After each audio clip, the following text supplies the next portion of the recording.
Hi, welcome to another episode of Hot Takes, and we want to ask the question, what does the SNP have to hide over the whole of the Alex Salmond affair? It must be something pretty devastating. They've spent over £30,000 on legal fees trying to fight the Information Commissioner, David Hamilton, who is insisting that they release all the relevant papers. And they're saying, no. And as I say, they spent £30,000 fighting it. You have to ask why. It will come out eventually, of course. It has to. He's threatened more prosecutions if they don't release. They've then launched another attempt to try to stop the release of all these papers.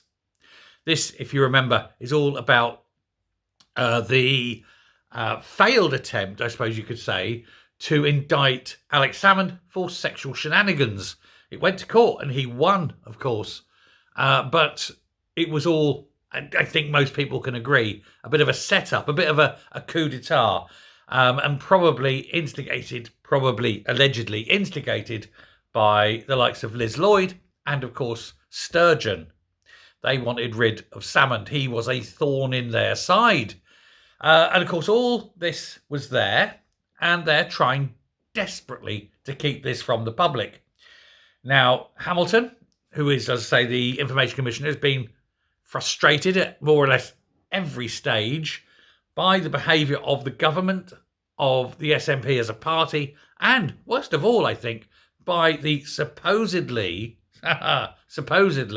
impartial civil service, who also seem to be working hand in glove with the SNP. I mean, it's often regarded that the civil service in Scotland is the administrative arm of the SNP. Now, he said to think very carefully of the merits before appealing his decision. He's saying because it is bound to fail and it will only incur even more costs to the Scottish taxpayer. It's already cost them tens of thousands of pounds. They don't care about cost. This has been seen many times. It's funny how they never ever actually, just as an aside, they never actually reveal legal advice, even when they say they're going to. One only has to think of Humza Yousaf and the appeal at the High Court over the gender law, when he said, well, we've taken the legal advice and we're going to go with it. Well, if the legal advice is you've got a chance to win, publish the legal advice. No, of course not, because the legal advice was, for heaven's sake, don't do it. You haven't got a cat's chance in hell of winning. But he had to do it because, politics. And then they lost, and yet they reckon £250,000 up the Swanee for no reason whatsoever. Now, this saga has been going on for years, 3, 4, maybe 5 years now, of him saying, release the information, and them saying no. All they're trying to do, of course, is to protect the legacy of Sturgeon. They don't want it to look as though she created and implied and generated false allegations, provided false witness, lied under oath, these sort of things, which could end up technically and hopefully with her going to prison for contempt of court or for perjury or for being involved in, perverting the law of justice. Perverting the course of justice, very serious matter indeed.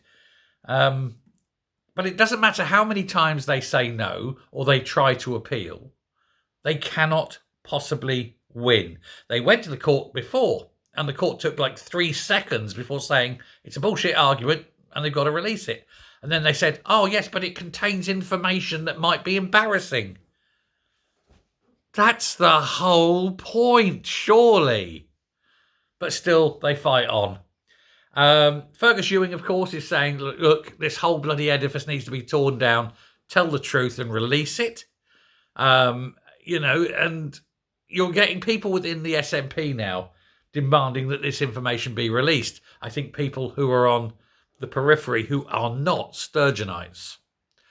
The time will come, and it will eventually come out. But I think they're just trying to make it and drag it out as long as possible. So, for some reason, give her a legacy in which she's not seen as an odious, malcontent turd of a woman. It's far too late for that.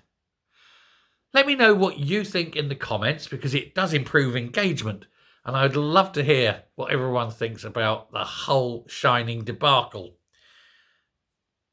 I don't, I just don't get over what they're attempting to achieve.